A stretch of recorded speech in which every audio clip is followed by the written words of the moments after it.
For this important event, we would like to acknowledge the presence of our grade school principal, administrators, teachers, students, and of course, our special guest, Ms. Linda Ragsdale. Our speaker for today is an award-winning author, illustrator, and an international speaker. But she is no ordinary speaker, as she is one of the survivors of the 2008 Mumbai terrorist attack in India. This tragic incident served as a way for her to reach and empower thousands of students around the world to impart the values of empathy and compassion. Moreover, her battle against breast cancer made her become stronger, a person who was able to find peace in the darkest of times. Her advocacy to promote peace is evident in her works called the Peace Dragon Collection, which won the 2017 Children's Publication Award from the National Association of Multicultural Education. She's more than just an author, illustrator, speaker, and teacher. She's indeed a fighter. Please welcome, we are very fortunate to have Miss Linda Ragsdale to do our reading activity with us, as well as share her thoughts and wisdom in our wonderful journey. Without further ado, we welcome Miss Linda Ragsdale. So, good morning to you all. And just to sort of put that in context, it's morning where you are, and it's night where I am, and still we're together, and we're going to talk about peace together. And it doesn't matter in what location or where we are, but we can join in this community of talking and speaking and being in peace. It's what I do. I started the Peace Dragon after I survived the Mumbai terrorist attack. And it was the 13-year-old girl, Naomi, who was sitting next to me, who was shot and killed with her father, who asked me earlier that day to teach her how to draw a dragon. And I put it off. And so when she passed, I decided that my mission would be to go and teach children how to draw a peace dragon. And there's several different reasons for it, because the dragon is this amazing mascot for peace. And who would know that this young girl would have started me on such a wonderful mission in life? But the dragon has this mystery to it. If I asked you, what do you think of when you think of a dragon? You're going to say fire, destruction, claws. They fly, right? But they're monsters. They're different things. However, in Asian cultures, they are benevolent, kind guardians. So how did they get that way? And when I started to trace the understandings of how did we get to see them as monsters, it was stories. And then I started realizing the stories that were in my life, and the stories that I was hearing, and the stories about friends. And was I telling kind and loving stories about friends? Was I telling myself kind and loving stories about me?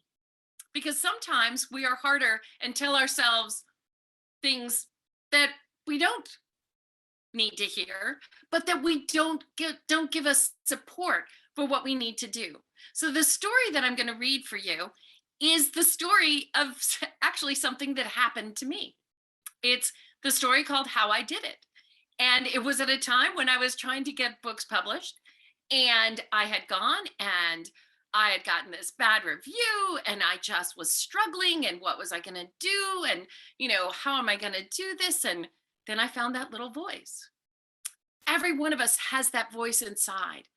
And so all of this deals with, how do you find and hold and keep that peace and that loving lens on yourself? How do you keep re-answering and finding the possibilities? Because this story is about finding and trying. Now, I love to tell stories about trying, because sometimes we try one way and then we end. I was speaking to a group of high school students, and I was talking about how you can try things and you should use your voice to create change, but you need a loving voice. Well, this young man, he beelined his way up to me. He was so mad, and he had a story. So he was like, you know what? Yeah, I used my voice. We went in. There was a teacher that was doing something wrong, and we went into the principal, and we told him all about it. And then the teacher, the principal didn't do anything, and the kid got in trouble. And I was like, oh, okay. So what did you do next? And he was like, well, what? And I was like, well, okay, you tried one way and it didn't work. So what were the other ways? Are you? He had told me he was the editor of the newspaper. I said, okay, so can you not write an editorial? Can you not find if this is a story that other students have experienced? Is there not a way to do this? And he was like, and I was like, okay, there's a PTA, which is a Parent Teacher Association. Don't you think students should be involved in that? I mean, the parents and teachers are making decisions about students' lives. How about having student representation? So I opened up all of these possibilities, because when you look at a compass and you've taken one path, that's one point of 360 degrees. You have 359 other little decisions that you can make to change where you're going and to get the solution that you want. And sometimes when you try something, you may find that you were trying for the wrong thing and found the right thing. There's a wonderful story and a wonderful quote by Thomas Edison that says, I know 10,000 ways not to make a light bulb light. He didn't stop when he missed the first time and say, oh, well, there you go. We'll be in the dark forever. No, he kept trying. He kept trying, and it came down to the tiniest filament that worked. So this is a story about trying, but I want you to hear, more importantly in this story, the voices of the characters. I want you to hear the voice of the protagonist, right, which is the leader, and I want you to hear the voices of his friends. Think about it and hear it. Now, in addition to talking about voice, I want you to hear how I read the story. When I read the story, there's a great deal to how we speak. And I want you to know that when you hear somebody, we know what they're trying to say by what they say and how they look. And when we text and we email, we miss those things in communication. But it is really important. If I say to you, I'm fine, and you're not seeing my face, you know that this face doesn't match with I'm fine. If you hear me falter, I'm fine. It's different than if you just see a text that says I'm fine. So voice and intonation will help you. And as you get older, when you need to talk to people and you need to resolve things, your voice will say a lot. So I want you to hear how we read, and as authors, and how we present ourselves and how we tell how we feel. And sometimes the strongest moments are silence. So I'm going to go ahead and start the story. And like I said, I'd love for you to hear that. In the Peace Dragon, we teach. See yourselves and the world with love. Speak to yourselves and the world with love, and make choices from a cool, calm, centered heart. Because if you make it when you're fiery, you're going to have a lot of work to do trying to get back to that calm and peaceful side.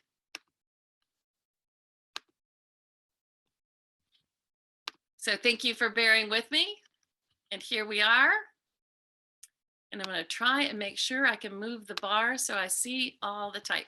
So this is a story that was written by me, and it was illustrated by Anusha Sayed.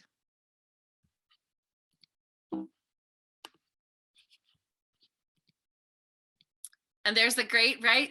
When they do these, the end pages are wonderful little characters that each have different possibilities of roles. So how I did it. In a classroom surrounded by characters, I stood straight and tall. I was proud. I glanced to the right and thought, oops, hold on. We skipped a page. Nope, there we go. Sorry. I glanced to the right and thought, if I could turn myself around, I could easily be H. And you see up there, I was trying, right? I'm like, oh, I could do this. I was full of ideas. Then I looked left and saw the most amazing thing. I thought, J is so well-rounded. I could do that. So I tried. Hey, harumph stage, what's happening here? I just want to try and curve like Jay, I said. Ha! Harped H. Jay jibed. Why, if you get all bent out of shape, you'll be erased for sure. Quit being a joker. Joker? I can change if I choose. I'm not written in ink. I could not stand still for a moment longer. I wrangled, I tangled, I yanked on the lines and pop! Woohoo! I broke free with a loud exclamation. Wriggling like an inchworm, I scrunched and scrunched between the lines. I had a whole new point of view. E yelled, "Take it easy!" F frowned, over the fuss. Good grief, gasped G. Oh, said O, outstanding. T was tickled. What's wrong with wondering? Wondered W. That is really crossing the lines, exclaimed X. As I reached for new heights, A saw what C saw, but they could not believe what I was doing. B? Just let it be. I ignored them all. I kept going. In the middle of a scrunch, I stood up. I began to walk and then run. I leapt and skipped and danced along the dotted lines. I was really on the move, but I was too excited to notice. I didn't see it coming. The trouble ahead, the end of the line. That's when I fell. I was a mess, crumpled and twisted. I felt like nothing more than a scribble. I didn't move. I couldn't move. I didn't know where I started or ended. You should have minded your P's and Q's and stayed in the lines, pompously quipped P and Q. So sad, sighed S. S was right. I was so sad. I curled up into a ball.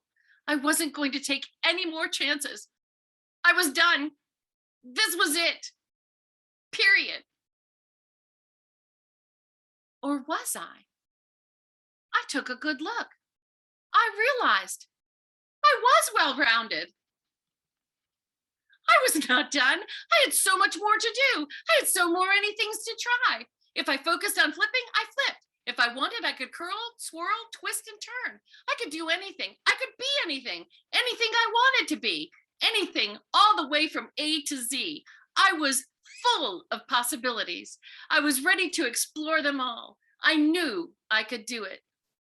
And just as I was about to head off on a new adventure, I looked up and I saw you. And I knew you could do it too.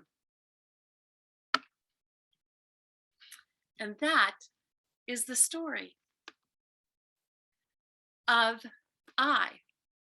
Now, the interesting thing about this too, in writing, it was written in first and third person. And that means that I actually becomes the character. It's like I was the name Bill. So if you put Bill or Mary or Linda in that, you could read the whole story and it would be you. And if you were to change you, it could also be in there. And someone wrote, I like the puns. I do too. When we read stories, they should be. And you can see there's an arc of emotions because that's our life.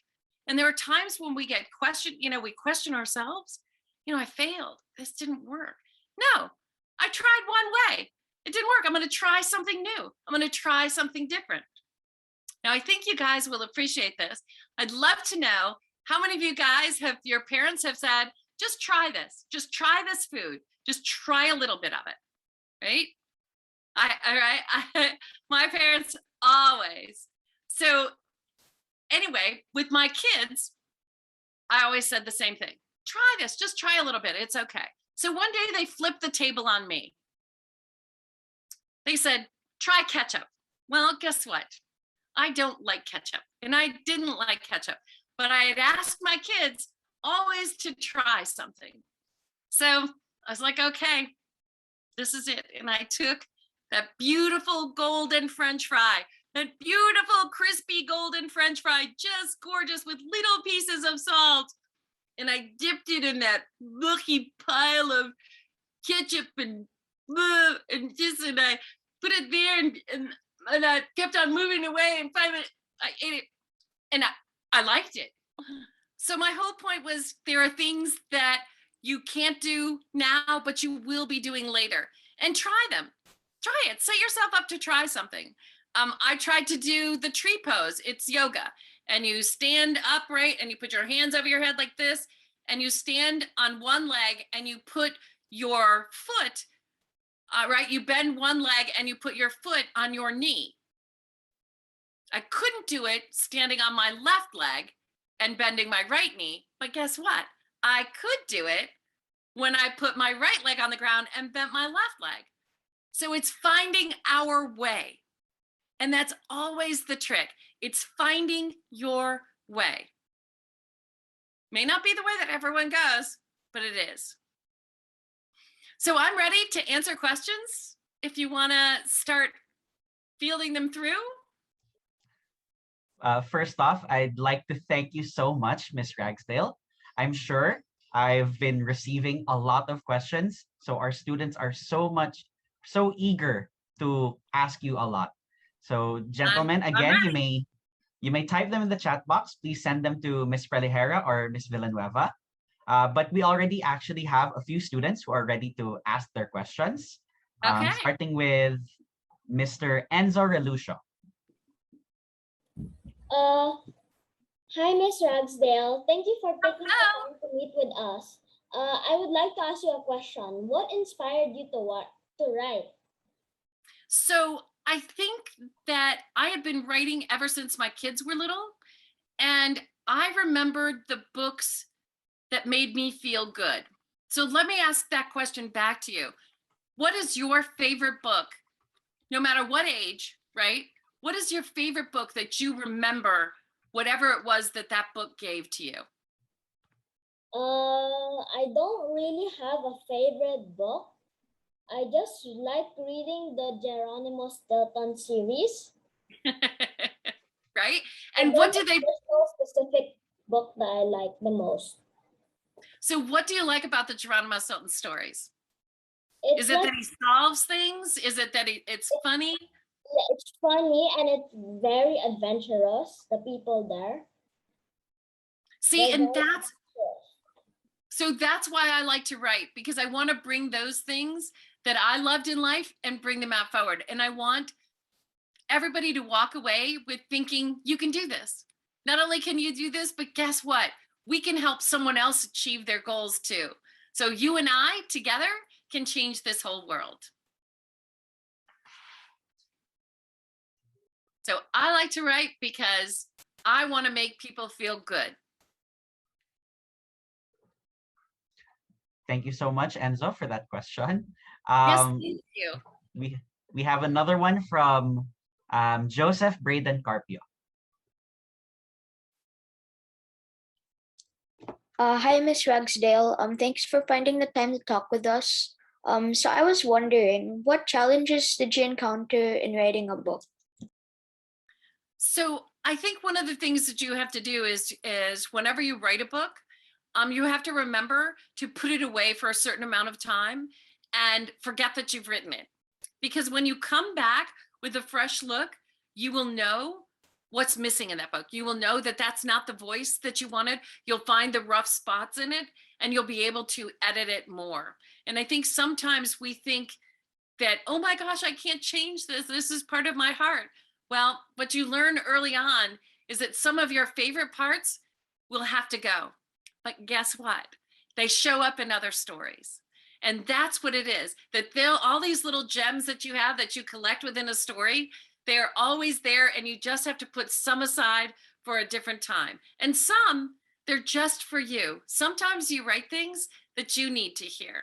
But I think it's always the challenge to write the best story that you can. And sometimes when you deal with editors, you go back and forth on that struggle of trying to create the strongest storyline that you can. And part of that is letting go the words that you really think are important to you. So I think that's the greatest challenge. Thank you for that question. All right. We have another one from Marcus Paz. Hello, thank you for taking the time to answer my question. So my question is, which one was your first love, reading or writing? Well, obviously, I think I loved being told stories. So my first, concept was not only hearing stories, right? So not even reading, but as a young child being read to. And that was really incredibly important to my bringing up. And I usually, when I do a school visit, I'll bring a picture book that was read to me from a very early age. I was born in Mexico. So the book is in Spanish and it is Little Red Riding Hood.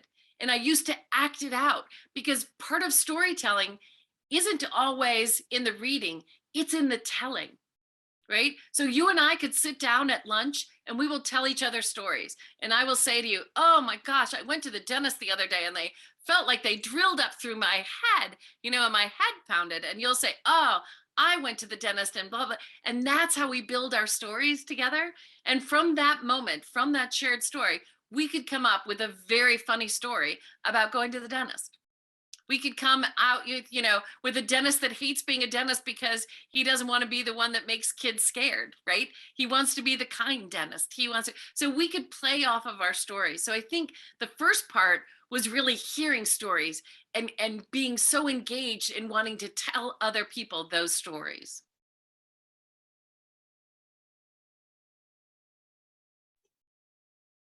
Did that answer Thank it? you, Mark. And it looks I like think you're so. outside. Yeah, that looks nice. You're having good weather. Yes, I do. Thank you for answering my question. My pleasure. Okay, we have another question from Kian Lim.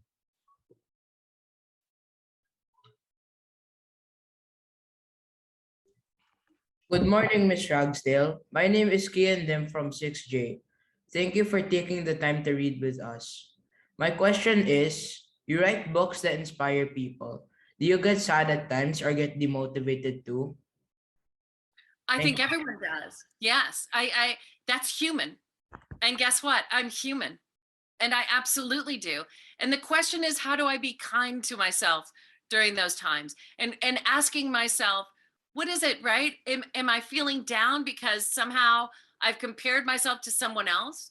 But the only person I can compare myself to is me.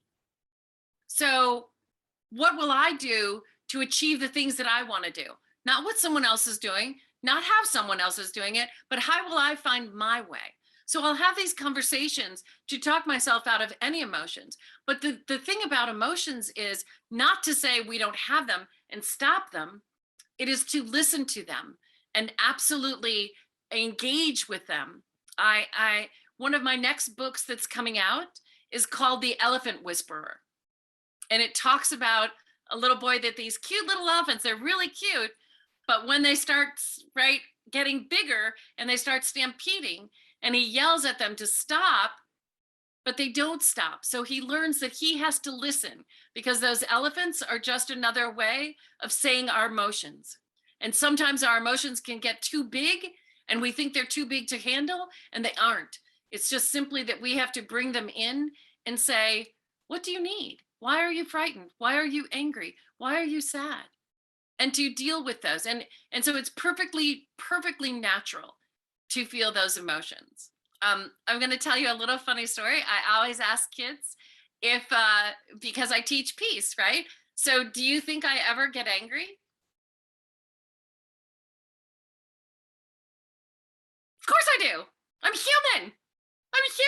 I get angry. When I drive in my car, I will find myself yelling at the guy next to me. But the thing is, I don't know what's going on in that person's car. Like me, they may not know, right, have a sense of a direction. So I'm yelling at somebody who's scared because their GPS has told them to turn and they don't know where they're going and it's crazy. And so you're lost and you're frightened and you have to get over and you're 4 lanes over. So they may have cut me off because they don't know where they're going. They may be listening to music. I love to listen to music in my car and sing out loud and, go crazy over singing. And I may close my eyes a little bit and, oh my gosh, I've got to exit. So maybe that person is really, really happy.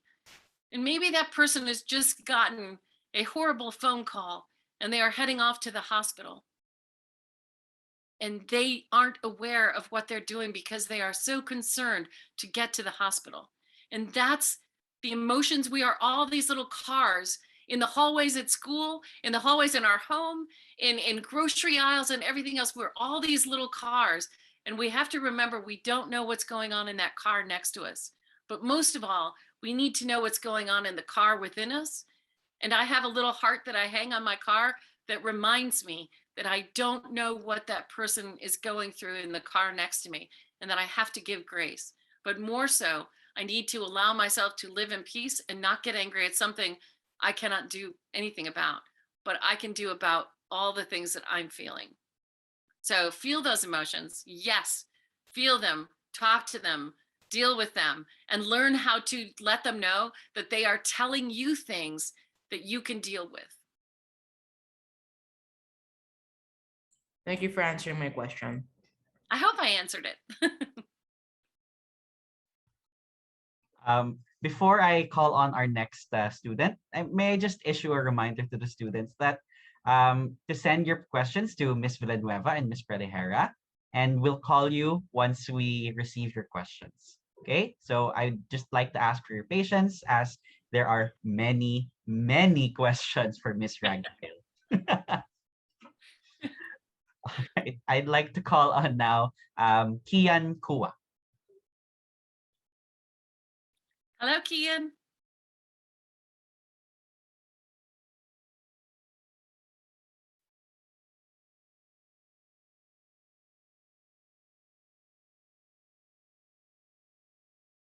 So while we're waiting for Kian, I'm going to show you something. I'm going to send a diagram to the teachers in the school, and this is what it looks like laying flat, and you will cut it out on the solid lines, and there's also dotted lines, and what you end up doing is folding the dragon's head forward like this, so the horns come down. You fold it back like this, and all of a sudden the dragon is sitting. You'll fold the dragon's tail up, and it looks like this. Then you curl the dragon's tail that way. You can put the scales up and down however you want to. Then I just pinch the wings back like this. He sits like this, and this little desk dragon will sit on your desk. And what we do is everything through the heart. You fold the hands over. So we see ourselves and the world with love, speak to ourselves and the world with love, and make choices from a peaceful heart. So here's a little guy that can sit with you wherever you are to remind you to hold your peace. So did we get Kian? Oh, I mispronounced his name. His name is Kian Kua, and there he is. Oh, there you are. I'm sorry, I Oh. couldn't unmute for a bit. I'm sorry. No, that's okay. So hello, my question is, what is your favorite book and why is that? Also, what advice can you give to writers who are just beginning like us? Thank you so much. You're so welcome. So my favorite book, my favorite book that I've read, right? Okay, so all through different ages, I think I've read different books, and I love poetry books, and I have to tell you, my favorite book, I don't know the name of it because it was a book that I read when I was a child, and we had a flood in our house one time, so I lost all of my books, but it was a story about this beautiful pink sort of flamingo type, and it kept on trying to dress up in costumes because they didn't feel good as themselves. And then at the very end, she took off her clothing, the costumes and the mask, and learned to love who she was and be really happily in that pink. So I think that's the story that I always remember, that we have this ability to really love ourselves for who we are, and to understand that we can choose to change anytime, that any mistake that we think we've made is just learning that we can change how we act in the future. So I love that all of the things that poor little flamingo went through to try and hide, that we really have to learn how to love and be ourselves. Advice to writers, and I'm sure every writer has the same advice, which is read, read, read, read, read, read, read. But I would say read, read, read, and write, write, write, but talk. Talk your ideas to people. Listen to other people's stories. Go on, right, and watch these, you watch these little videos, but each one of them has a story. Go and listen to the Upworthy, which is Upworthiest, and they have these amazing stories from people who have come through these challenges, and listen to those. Find the way. And the thing is to listen to yourself. If there's a challenge that you are facing, try and write through it. If there is something that you are questioning, write the solution to it. Find the way to do it. Address it, and add humor to it. If it makes you, right, if you want to laugh about something, then help people laugh about things. Help people laugh about spilling, sauce all over your shirt and saying, oh my gosh, what do you see in it? I see a giraffe and an elephant. Oh my gosh, I see a dragon. So all of a sudden we teach kids, spilling on your shirt is nothing. It becomes a really fun game. And what, right? Wouldn't it be funny then if everybody in the school started spilling stuff on? What do you see on my shirt? And every mother is going, what happened in school today? So there's more than just reading and writing. It's listening, and it's telling your stories to people. When you start to tell your stories, you'll know what other people really pick up on, and you'll know the seeds of the story that you want to put in your writing. Thanks for answering my question. Have a good day, or more likely a good night, because Yep, I think I'm you on have the a different time. nighttime. All right. Thank you, Kayan. We have another question. Just to save on time, I'll just read it out loud now. From Riley, also from 6J. How did writing help you get over the darkness that you've experienced in life? So I think it was helping me shine a light in it. We've talked a little bit about this, which is really getting to understand how we're seeing things. So is it really darkness, or is it a side of humanity that we need to address? Is it something that I need to look at the darkness within me and do that? So writing and even journaling, right? So some of this stuff has never made it into books, but in journaling, I get to sit there and write all of this free form and look, and then I go back to it and I'll be like, oh, that's what it meant. Or, oh, but I will write poetry and I will draw to help me see things differently. So you will find your path to how to come to the answers that you need to see. So I looked at pictures, I looked at the pictures of the things that I loved. I looked at places I'd never been to explore that. So I looked at all these things that were good to balance out so that I could go into that shadow side and address it, understanding how much light and how much awe there is in this world, in this beautiful, amazing world. And I'm going to pull a thread that also talks about how do we find our stories and everything else. So I was listening to a Native American woman talking about floods that were going to take her home, and she was going to lose everything, and there was nothing she could do about it because it's this flood. And so the floods were, she was going to lose everything. There was no way to get out. And as she's sitting here and she let it all go, the water split around her home and she lost nothing. But she was prepared to lose everything, and she was okay with it. She knew that life had more to offer her.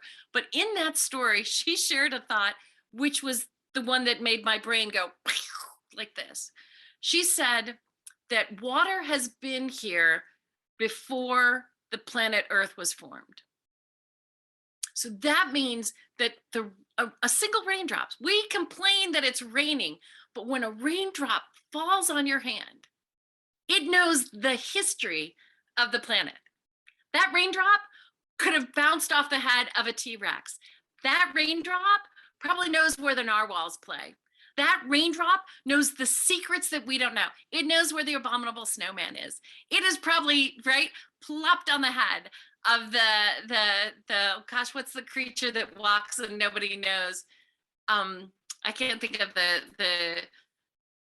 oh my gosh, I can't think of it's not the Yeti, anyway, it knows all these secrets. So when we look at the awe of this world, when we sit there and we think of this amazing fluid, if I put my arms out, if I put my limbs out and go stand next to a tree, the water that runs through that tree is the same water that runs through me. It's the same water that feeds the ground. It is this. So there's so much good to look at that I think that's what writing helps you. If you learn to keep on looking for that good and bringing that light to it, that's what helps you get through the darkness. I hope that answered it. Sometimes I trail think off. it definitely did. Right? Sometimes I go on my own little story adventure and get taken away. Definitely. Of course, we want to let all of our students ask questions, but unfortunately, gentlemen, we only have time for one more, and it's this one. Why did you choose the dragon to be the symbol of peace, especially from your Peace Dragon Foundation?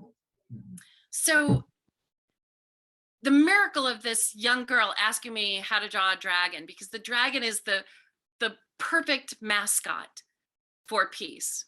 When I was laying on the floor waiting for the gunman to find our table, I thought there would be a monster coming for me. I couldn't believe that a human being could come through and do this to another human being. So I made him out to be a monster. And when this young boy turned the corner, my heart, I had a child his age. I could see my son in this child. And I was horrified that I had made this young man a monster. And in the same context, I realized that he was carrying that gun because someone told him to get rid of the monsters in his life. And when I realized that dragons are looked at as monsters, they're big, they're different, but the stories of them on the original side are that dragons were peaceful and loving and kind and benevolent and guardians. They were earth, wind, fire, water, and spiritual realm. And when we look at that, how did they change? So the dragons talk about stories and how important it is for us to tell our stories, for us to look for the good in each other in those stories, to not let an evil story become a lens. How did I look at a child that I'd never, right, at a person who I'd never met or talked to as a monster?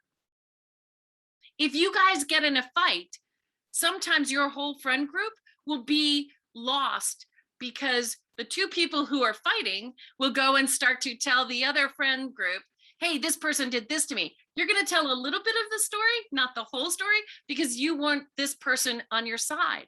And what ends up happening is the friend group splits because two people are in a fight. Somehow we've allowed ourselves to take on the lens of anger from someone else's fire. So we have to learn to not pick up the fire. So one of the big lessons that I teach is don't pick up the fire. If I am yelling at Mr. Angel and we are sitting here and I come up to him and say, what are you doing? Right? That's my fire. I have the fire. If he yells back at me, who has the fire? We both got the fire. And two fires together make a bigger fire. Don't pick up the fire. Don't pick up the fire. When someone is coming at you with all of that, step back and realize it's not your fire, but is that the way you know that person? So to throw their energy off and sort of throw a compassionate, hey, what's going on with you? Take a look at yourself. You turn around and you simply say, are you okay? What's going on? What's going on? And that discombobulates that directed anger at you. So that fire is from the dragon is so important for us to understand. No one makes you angry. You choose to be angry.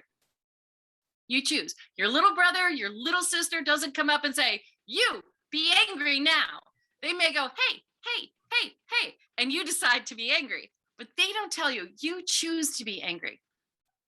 Because there are other ways to deal with that. Hey, I'm trying to do something. Give me a couple minutes. and I'll go play with you. Or I can't play for a little while, so let's see if we can play later. There's ways to deal with your anger, but when you're doing that, what is it that is making you angry? What is making that fire? So when we sit with that fire, we will learn how to control it. We will learn how to address it and speak it. So the dragon becomes the person of how to change us from not looking at each other as monsters. It talks about the fire, which is how to use a voice that will warm cold hearts and that will be a beacon of light in the darkness. So we learn so many things from the dragon. And if we can, and we have enough time to really quickly draw a peace dragon, one of the things that I do when I draw a peace dragon is a peace dragon is drawn with empty hands, because I want you guys to choose the gift that your dragon will bring to this earth. What gift would you have this? And that means you're going to look all around your neighborhoods. You're going to see what the world needs. We need a cure for COVID, right? We need people to get their food. We need deliveries made. We need things in this world. So you would be able to look around the world.